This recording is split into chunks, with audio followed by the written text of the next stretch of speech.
अष्टावक्र। जब भी ज्ञान की बात होती है तो ये नाम जरूर आता है।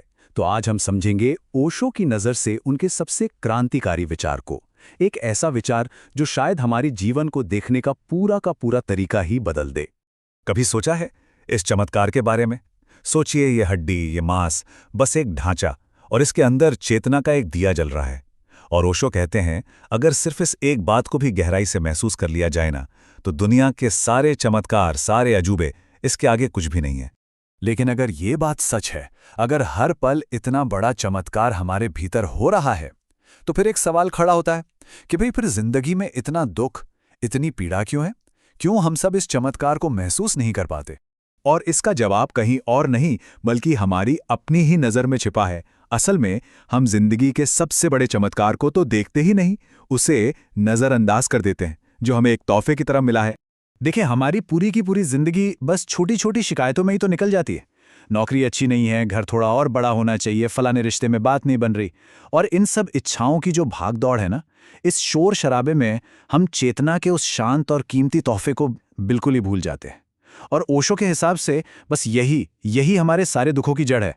तो फिर इस दुख की जड़ है क्या आखिर? ओशो इसे एक सीधा सा नाम देते हैं, अहंकार। पर रुकिए, वो इसे किसी की पर्सनल कमी या गलती नहीं मानते, बल्कि वो इसे एक ऐसी बीमारी कहते हैं जो एक से दूसरे में फैलती है, बिल्कुल एक छूत की बीमारी की तरह। तो आखिर ये अहंकार है क्या? ये कोई ठोस चीज नहीं है, ये तो बस एक गहरा, बहुत गहरा भ्रम है। और ये पैदा कब होता है? ये तब पैदा होता है जब हम अपनी जो प्योर कॉन्शियसनेस है, अपनी शुद्ध चेतना, उसे किसी बाहरी पहचान से चिपका देते हैं।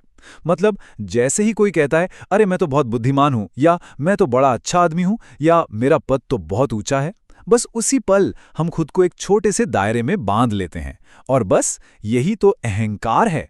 अच्छा, इस बात को समझाने के लिए ना ओशो एक बड़ी मजेदार कहानी सुनाते हैं। तो होता क्या है कि एक लड़के को स्कारलेट फीवर हो जाता है, जो कि एक छूत की बीमारी है, और वो बेचारा अनजाने में घर की नौकरानी को चूम लेता है। अब जब डॉक्टर जांच के लिए घर आता है, तो लड़के का पिता बुरी तरह घबरा जाता है। वो कांपते हुए डॉक्टर को बताता है कि अरे डॉक्टर साहब, मैंने भी उस नौकरानी को चूमा था, और अब तो पक्का है कि ये बीमारी मुझे भी लग गई है। लेकिन मजा तो अब आता है, कहानी यहीं खत्म नहीं होती। ये बात सुनते ही डॉक्टर का तो चेहरा पीला पड़ जाता है। वो चिल्लाता है, अरे बाप रे, तब तो मैं भी गया काम से। क्यों? क्योंकि उसने उस आदमी की पत्नी को चूमा था। अब देखिए, ओशो कहते हैं, ठीक, बिल्कुल ठीक इसी तरह अहंकार फैलता है। परिवार से, समाज से, एक इंसान से दूसरे तक, हम सब जाने अनजाने में एक दूसरे को ये बीमारी बांट रहे हैं। तो फिर सवाल वही है, अगर कोई ये पद नहीं है, ये पहचान नहीं है, ये अहंकार नहीं है, तो फिर आखिर हम हैं कौन? असली में कौन है? और अष्टावक्र इसका एक बहुत ही गहरा लेकिन इतना सरल जवाब देते हैं कि हैरानी होती है। वो कहते हैं, कोई कुछ और नहीं, बस विशुद्ध बोध है, प्योर कॉन्शियसनेस। इसको समझने के लिए एक बड़ा प्यारा सा उदाहरण है।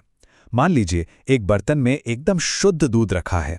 अब आप उसमें कितना भी साफ, कितना भी शुद्ध पानी मिला दीजिए, होगा क्या? दूध तो अशुद्ध हो ही गया ना। बिल्कुल इसी तरह हमारी जो चेतना है वो एकदम शुद्ध है, दूध की तरह। लेकिन जैसे ही हम उसमें कोई भी पहचान मिला देते हैं, चाहे वो अच्छी हो या बुरी, मैं अच्छा हूं या मैं बुरा हूं, बस उसी वक्त अहंकार पैदा हो जाता है। एक और तरीके से समझते हैं इसको। सोचिए, एक कमरे में एक दिया जल रहा है। अब उस दिए की रोशनी कमरे की हर चीज पर पड़ रही है, मेज पर भी, कुर्सी पर भी, दीवारों पर भी। लेकिन क्या वो दिया इनमें से कुछ बन जाता है?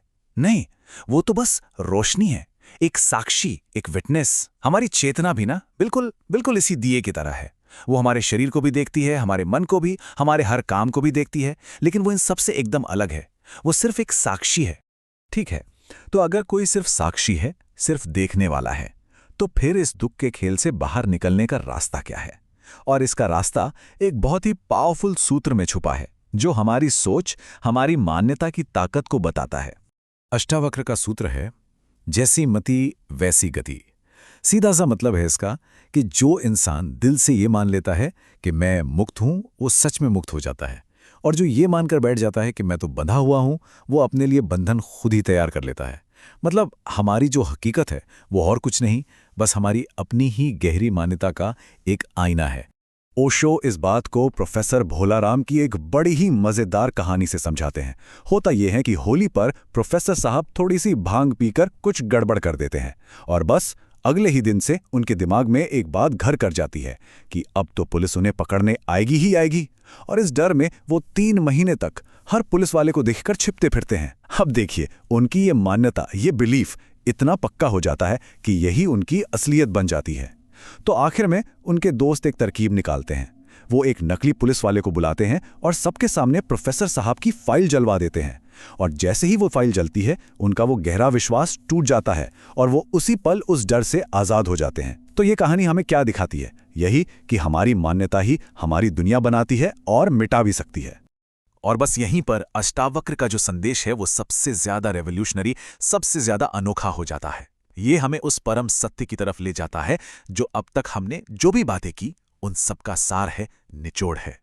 देखिए, ज्यादातर संत और गुरु क्या कहते हैं कि भाई साधना करो, मेहनत करो, तब जाकर कहीं मुक्ति मिलेगी। ये एक तरह से एक लंबी मुश्किल चढ़ाई चढ़ने जैसा है। लेकिन अष्टावक्र कहते हैं, अरे तुम पहले से ही मुक्त हो, तुम तो उस पहाड़ की चोटी पर पहले से ही बैठे हुए हो। कुछ बनने की जरूरत नहीं, कुछ पाने की कोशिश नहीं, बस जो हो उसे जानना है, उसमें जाग जाना है। तो ये सबसे जरूरी बात है समझने वाली कि ये जो आजादी है, ये मुक्ति, ये किसी काम का, किसी एक्शन का रिजल्ट नहीं है। ये तो बस जानने का फल है। किस चीज को जानने का? बस इस गहरी समझ का कि हम हमेशा से इसी पल में पूरी तरह से आजाद थे और हैं। इसीलिए ओशो के शब्दों में कहें तो पूरी बात का सार सिर्फ एक शब्द में है, जागो। दुख का, बंधन का ये सपना बहुत देख लिया, अब बस जागने का वक्त है। और यही जागना, यही एकमात्र चाबी है। तो ये जो जागने की अवस्था है, ये होती कैसी है? इसमें होता क्या है? इसको समझाने के लिए ओशो जापान के एक बड़े ही प्यारे संत होतेई की कहानी सुनाते हैं, जिन्हें लोग द लाफिंग बुद्धा कहते थे। और कहानी ये है कि जिस पल होतेई को ज्ञान मिला, एनलाइटमेंट हुआ, वो कुछ और नहीं कर पाए, बस जोर जोर से खिलखिलाकर हंसने लगे। इसके बाद होते ही गांव-गांव जाते थे और कुछ बोलते नहीं थे, बस खड़े होकर जोर जोर से हंसते थे। और जब लोग उनसे पूछते, महात्मा आपका संदेश क्या है, आप कहना क्या चाहते हैं, तो वो बस इतना ही कहते, अरे सारा का सारा अस्तित्व हंस रहा है और तुम लोग नाहक रो रहे हो। आंखें खोलो और बस इस हंसी में शामिल हो जाओ। उनका सीधा सा संदेश था, आनंद, खुशी हमारा स्वभाव है और ये जो दुख है ना, ये बस हमारा अपना बनाया हुआ एक वहम है, एक भ्रम। और ये बात हमें सोचने पर मजबूर कर देती है, कहीं हम भी तो बेवजह ही नहीं रो रहे।